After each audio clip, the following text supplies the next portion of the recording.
So Allu Arjun Atlee movie దీంట్లో ఈ సినిమాలో 4 క్యారెక్టర్స్ చేశారంట Allu Arjun. Grandfather, father, brother, hero, 4 characters చేశారంట. దీంట్లో Rashmika Mandanna the 4th heroine. 5 heroines అనుకున్నాం కదా, 4th హీరోయిన్ గా Rashmika Mandanna but is selected. She'll be doing the main negative character, main villain అంటున్నారు, ఏమో తెలీదు. అంటే ప్రస్తుతానికి ఏమంటున్నారు, న్యూస్ వచ్చేది ఏంటంటే అట్లీ గారు రెండు క్యారెక్టర్స్కి వేరే వాళ్ళని పెడదాం అనుకున్నారంట. మేబీ హిందీలో అజయ్ దేవగన్ సంథింగ్ అట్లా పెడదాం అనుకున్నారంట. కాకపోతే ఇది అల్లు అర్జున్ గారి ఐడియా నేనంట, లేదు నేను 4 క్యారెక్టర్స్ నేనే చేస్తా అని అంటున్నారు. స్టోరీ వైజ్ ఏమో తెలియదు కానీ 5th హీరోయిన్ ఇంకా తెలియదు, భాగ్యశ్రీ బోర్సే అన్నారు. ఏమో అది ఇంతవరకు కన్ఫర్మ్ కాలేదు. ఇంకా లుక్ టెస్ట్లు చాలా జరుగుతున్నాయి, షూట్ కంటిన్యూ అవుతుంది అదే విషయంలో. కానీ బ్రో ఏంట్రా దీని మీద ఎంత ఎక్సైట్మెంట్ పెంచుకుందాం అనుకున్నా కానీ అట్లీ పాత సినిమాలు ఇంట్లో గుర్తుకొస్తా ఉన్నాయి. ఇది మెర్సల్ 2.0 అంటే ఏమో మెర్సల్ వచ్చిందా, ఇంకో క్యారెక్టర్ పెరిగింది కదా. నీకు ముగ్గురు హీరోయిన్లు 5 హీరోయిన్ మెర్సల్ అయ్యారు. వస్తుంది. ఒడిసే ముగ్గురు విజయాల నుంచి 4 అల్లు అర్జున్లు అంటున్నారు. ఇది కొంచెం ఒడిసే. సతూరా సినిమా తెలుసా నీకు? జుమాంజీ సినిమా ఏదైతే గేమ్ ఏదైతే జుమాంజీ సినిమా ఉంటుందో దాన్ని తీసుకొని స్పేస్ లో పెట్టి సతూరా అనే గేమ్ పెట్టిండు. ఎవరు మన ఐరన్ మ్యాన్ డైరెక్టర్ జాన్ ఫేవరో. ఇది అట్లే చేస్తున్నా ఆయన, మెర్సల్ ని స్పేస్ లో తీసుకొచ్చి అక్కడ స్పేస్ ఏలియన్స్ ఈ డాక్టర్లుగా చంపేస్తున్నాడు చూపిస్తారా ఆయన కంపల్సరీ. నాకు అట్లే అనిపిస్తుంది. బట్ మళ్ళీ చెప్పు, ఇప్పుడు ఇది స్పేస్ లో ఉంటది కాబట్టి స్పేస్ ఏలియన్స్ ని డాక్టర్స్ చంపేసి దాని మీద రివెంజ్ గా మళ్ళీ అల్లు అర్జున్ వచ్చి అయ్యో వదిలే ఓకే తిరుగుతారు ఒకసారి చెప్పడం ఇది. అదే సింక్ అట్లా ఏమైందా అని చూస్తున్నాను నేను. నేనే తప్పగా అట్లీస్ట్ సైఫై మూవీ సింక్ అవుతారా అట్లాంటప్పుడు ఇది ఇట్లా సింక్ అవుతా అనుకుంటున్నావు అట్లా అనిపిస్తుంది. ఇప్పుడు నువ్వేం చెప్తున్నావు అంటే మన లీడ్ క్యారెక్టర్ అల్లు అర్జున్ గారు ప్లే చేసే క్యారెక్టర్ అయితే ఉంటో ఆయన ఒక గేమ్ ఆడుతారు. ఆ గేమ్ పేరు అట్లీ. ఓకే, అట్లీ గేమ్ ఆడంగానే మల్టిపుల్ ప్యారలల్ ప్లానెట్స్ యూనివర్సెస్ ఉంటాయి. ఒక్కొక్క యూనివర్స్కి వెళ్తారు. ఒక దాంట్లో ఓల్డ్ ఏజ్ అల్లు అర్జున్ గారు కనబడతారు, ఒక దాంట్లో మిడిల్ ఏజ్డ్ కనబడతారు, ఒక దాంట్లో యంగర్ వర్షన్ కనబడతారు, ఇంకో దాంట్లో ఈయన ఉంటారు. సో తర్వాత ఏంటని చూస్తే వీళ్ళు లిటరల్లీ రిలేటెడ్ సమ్ ఇష్యూ వల్ల మల్టిపుల్ ప్యారలల్ ఎర్త్స్ లోకి వీళ్ళు స్ప్లిట్ అయిపోయారు. బట్ వాళ్ళందరూ ఒక ఎర్త్కే ఒక్క యూనివర్స్కి సంబంధించిన వాళ్ళు. ఏ రాసా నాకు అది ఇప్పుడు. అరే నిజంగా చెప్పినా నాకు ఎనర్జీ లేదు మా ఇప్పుడు ఏం చెప్పినా నాకు మైండ్లకి. వెరీ గుడ్ ఐడియా మ్యాన్, నిజంగా వెరీ గుడ్ ఐడియా రా. ఇప్పుడే పావు లీటర్ కోక్ జీరో తాగిన ఎనర్జీ వస్తలేదు, వేరే విషయం కానీ. అంటే నేను పల్పి అరేంజ్ టీ కోసం వెయిటింగ్, మా వైఫ్ ఇంకా క్యాఫీన్ తాగుదాం అని చెప్పేసి అట్లా కాదు కానీ. అంటే ఇప్పుడు అది ఇట్లున్నది వేరే విషయం. ఇప్పుడు స్టోరీ ప్రిడిక్ట్లు అవన్నీ చేయాలనుకోవట్లేదు. ఒకటే one and only but is a నమ్మకం ఈస్ అల్లు అర్జున్.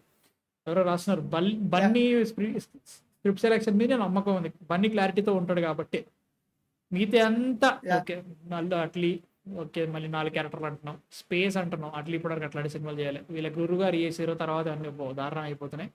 ఏమో ప్రస్తుతానికి అయితే మాత్రం అవన్నీ ఏం ఆలోచించదలుచుకోవట్లేదు. అల్లు అర్జున్ ఒప్పుకున్నాడు సినిమాని కాబట్టి మేబీ ఈ సినిమాలో విషయం ఉండొచ్చు. బట్ స్టిల్ అల్లు అర్జున్ మొన్న తీసిన సినిమా పుష్ప 2 దారుణం. సో ఎట్లా ఆలోచిస్తే ఇంకా అట్లా అనిపిస్తుంది తప్ప ఓన్లీ నమ్మకం ఈజ్ అల్లు అర్జున్ బాబు, ఇంకేం లేదు నాకైతే. ఏం చేస్తాం అదే. Rashmika Mandanna as a villain అంటే దట్ ఈస్ ఇంట్రెస్ట్. అంటే దాంట్లో కూడా మళ్ళీ ఖాళీ అనుకుంటా జవాన్ సినిమాలో ఎట్లా ఏడుస్తారు అట్లా ఉంటుంది అనుకుంటున్నాను. నిజంగా సర్ప్రైజ్ కాలేదు రష్మిక మందన విలన్ అంటే. నాకేం అనిపించలేదు. యా ఓకే అనిపించింది. నేను షాక్ అవ్వాలి first. I was supposed to get shock. No bro నాకు ఒక విషయం కనుక వీళ్ళు ఇప్పుడు చేస్తే దీన్ని నాకు ఏ రేంజ్లో చిరాకు వేస్తుంది అంటే మా ఆపేడరు బాబు అనే ఫీలింగ్ ఉంటుంది. ఇన్ని క్యారెక్టర్స్ ఇంట్రడ్యూస్ చేసి దీనికి పార్ట్ 2 కూడా ఉంటుంది అన్నాను అనుకో. మరి సన్ పిక్చర్స్ వచ్చి 700 కోట్లు పెట్టాడంటే పార్ట్ 2 ఉండదని ఎలా అనుకుంటున్నావు బాను? అంటే ఈ స్టోరీని మేము కట్ చేసి పార్ట్ 1 ఇప్పుడు చెప్తాము, మిగతా సగం ఇంకో దగ్గర చెప్తాము అంటే నాకు చిరాకు మామూలు లేదు. ఇంకా ఇట్లా వస్తుంది, ఇంకా నాకు మామూలు కోపం రాదు. ఇంకా మీ బొమ్మల అమ్మ ఎందుకురా ఏమంటే పార్ట్ 1 ఉన్న క్యారెక్టర్స్ తక్కువ వేసుకొని నార్మల్గా చేయండి. ఇట్లాంటి సిచ్యువేషన్ సింపుల్ ఒకటే చెప్తా, ఉన్న పార్ట్ 1 పార్ట్ 2 నేను ఏడుస్తుంది తప్ప. నువ్వు ఒక సినిమా చాలా చాలా పెద్ద హిట్ అవ్వాలంటే the main plot line and also సినిమాలో పెద్ద సీన్లన్నీ కూడా చాలా సింపుల్గా వెళ్ళిపోవాలి. ఒకటే స్మాల్ స్ట్రాంగ్ ఒకటి లైన్ మీద నడవాలి. క్యారెక్టర్స్ ఎక్కువ ఉండొద్దు, ఉన్న క్యారెక్టర్స్ చాలా మంచిగా ఇవ్వాలి. అందుకే నువ్వు ఫ్రాంచైజ్ ఫిల్మ్స్ ఎప్పుడు చూసినా కానీ ఫస్ట్ సినిమా ఎప్పుడైనా సింపుల్గా ఉంటుంది. టేక్ జాన్ విక్ కుక్కని చంపినా కాబట్టి రివెంజ్. వీడు ఎవడరా అంటే పాతగా ఆల్రెడీ వీడు పెద్ద మాఫియా ఉంటుండే, వాడు మళ్ళీ ఇంటికి వచ్చి అందరినీ చంపేసాడు అంతే. అంతకంటే ఇంకేముండదు. సినిమా మొత్తం అదే జరుగుతుంది. బట్ సీన్స్ చాలా ఇంట్రెస్టింగ్ ఉంటాయి. జాన్ విక్ 2 చూడు, వాడు ఎక్కడి నుంచో ఏటేటో కలుపుతాడు, ఏదో కొత్త క్యారెక్టర్ వస్తాయి, వాడేవాడు తెలియదు మనకి, వాడే ఆ, తెలియదు అవి ఏడుపు అవి వస్తా వేరు ఉంటది. కదా, అవి అవి అవి బీయింగ్ సీక్వెల్స్. ఇది పార్ట్ 1 అండ్ పార్ట్ 2 కింద. వద్దు, ఎగ్జాక్ట్లీ. పార్ట్ 2 రాకూడదని నేను అనుకున్నాను. పార్ట్ 1 అండ్ పార్ట్ 2 అంటే వాళ్ళు లిటరల్లీ ఒక స్టోరీని అనుకొని ఒక పాయింట్ లో ఆపి ఒక ఒక మంచి ఎండింగ్, ఒక మంచి క్లిఫ్ హ్యాంగర్ ఇచ్చి, అలాగని వెళ్ళేవాడిని సాటిస్ఫై చేయకుండా పంపించి పడదు బలా కాకుండా నీట్ గా హ్యాపీగా కూర్చోబెట్టి ఎవరో చూపించి అన్నారు తెలుసా పార్ట్ యాక్చువల్గా, పార్ట్ అల్లు 2 అర్జున్ వాళ్ళ తీసుకెళ్తారు. ఫాదర్ క్యారెక్టర్ దీంట్లో షారుఖ్ ఖాన్ చేసే అవకాశం ఉంది బొంగులే, నేను అమ్మను. అది అవ్వదులే కానీ అంటే వద్దు. బ్రహ్మాస్త్రాలు ఫస్ట్ క్యామియో అవ్వదు చేసి కాదు, వద్దు వద్దు, ఫస్ట్ అవ్వదు కాదు. చెప్తున్నా కదా, షారుఖ్ ఖాన్ గారి దంబెస్ట్ మిస్టేక్ అనిపిస్తుంది. బ్రహ్మాస్త్రాలు లాంటి స్టోరీలో నువ్వు క్యామియో చేయడం ఏంటి, అందులో నువ్వు పుసుకుని చచ్చిపోయే క్యారెక్టర్ షారుఖ్ ఖాన్ పెట్టుకొని నువ్వు క్యామియో చేయించినావు, అందుకే నా వాటి మీద నమ్మకం లేదు. I was okay with it, Shahrukh Khan Brahmastra. But నేను ఇక్కడ ఏం చెప్తానంటే, ఒకవేళ షారుఖ్ ఖాన్ గారు వచ్చి చేస్తానన్నా ఈ ఫిలిం అల్లు అర్జున్ ఓకే అంతవరకు. బట్ అది నాకైతే ఎవరికి మాత్రం మల్టిపుల్ ప్లానెట్స్ అది లో ఒక మెసేజ్ ఇస్తాడు బ్రో మూవీలో అట. ఒక్కొక్క ప్లానెట్ లో ఒక్కొక్క మెసేజ్. ఒక ప్లానెట్ లో యూ విల్ సే బ్యాంక్ అంటే టెంపుల్, ఇంకో ప్లానెట్ లో టెంపుల్ లో బ్యాంక్, ఇంకో ప్లానెట్ లో బిగిల్ సినిమా ఇప్పటికీ మర్చిపోతాను అయితే.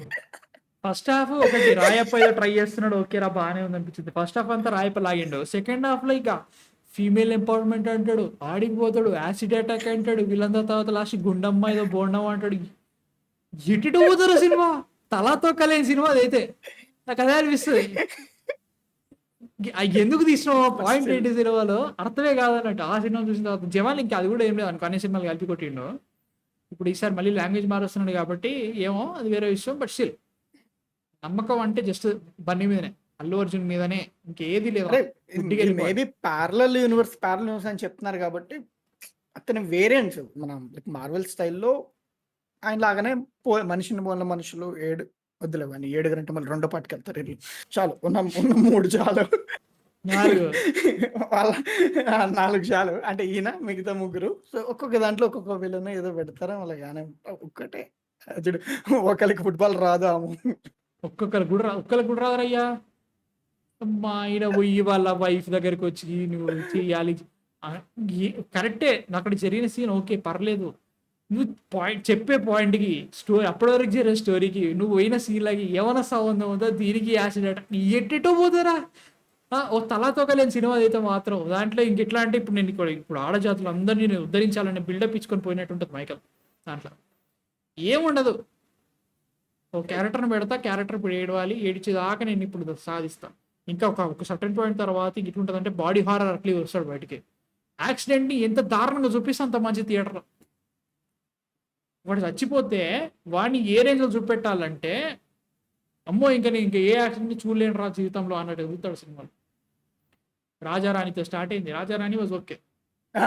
అదే అనుకుంటున్నాను రాజారాణితో. యూ గో టు బిగిల్ అంట మెర్సల్ పాపం అప్పుడే ఇట్లా బయటకు వస్తుంది నీట్గా. ఎట్లా చూపిస్తుంటే స్లో మోషన్లో ఏమే పోయి ఆ లారీకి ఇట్లా తగిలి ఎగిరి అవతల పడి మాది ఇదే ఓకేరా అనుకుంటే ఇంకా జవాన్లు అయితే అందరు ముంగట లొంగి లాగుడేందో, ఇడిపోయి మట్టితో పౌడేందో, ఆడ ఏదో జరుగుతూ ఉంటుంది.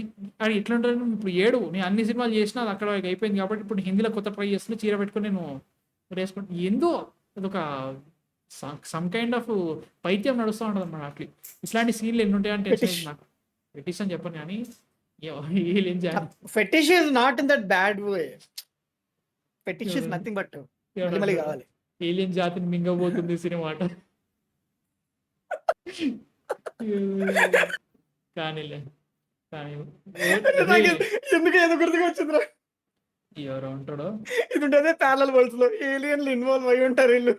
ఏమో కానీ రే ఎరిపువా నోట్ చేసుకో, A22కి నీ హీరో ప్రభాస్ని మించి ఎలివేషన్స్ నీ ఛానల్లో లైవ్ పెట్టి మరీ చెప్తావురా అంట. ఒరే ఎర్రిపోహా, నేను కూడా అదే అనుకుంటున్నా, అదే కావాలనుకుంటున్నా. నీకు బ్రెయిన్ తొప్పి మాట్లాడుతున్నావు. నేను ప్రతి సినిమాకి అట్లే కావాలని ఏడుస్తున్నా. నాకు ఇప్పుడు ప్రభాస్ ఏంది, అల్లు అర్జున్ ఏంటి, నీ అమ్మ థియేటర్ పోయిన పైసలు అయితే లేరని నేను ఏడుస్తుంటే నా కొడుకు నీ బొక్కలో ఫ్యాండమ్ తీసుకొచ్చి నా ఛానల్లో నొక్కుతున్నావు. ఏడు సావు, నా సంబంధం లేని నాకు సినిమా బాగుండదు అంతే. ఎర్రి పోహా కాదు, అది ఎర్రి కుమార్ అక్కడ. ఎర్రి కుమారా ఏవో ఎర్రి పోహా కానీ కూతురు మాట్లాడద్దు మనం. బట్ స్టిల్ ఏమంటే ఏడుస్తారు, ఓ నువ్వు ప్రభాస్ అంటున్నావు దీనిలో అరే ఎవరి సినిమా బాగాలేదైనా నాకు ఏడిపోతుందిరా అంటే, నీకు పైసలు పెట్టిపోతున్నా అంటే నా బాధ నాకుందంటే నువ్వు ఒక మీ ఓన్ అట్లా అంటున్నావు.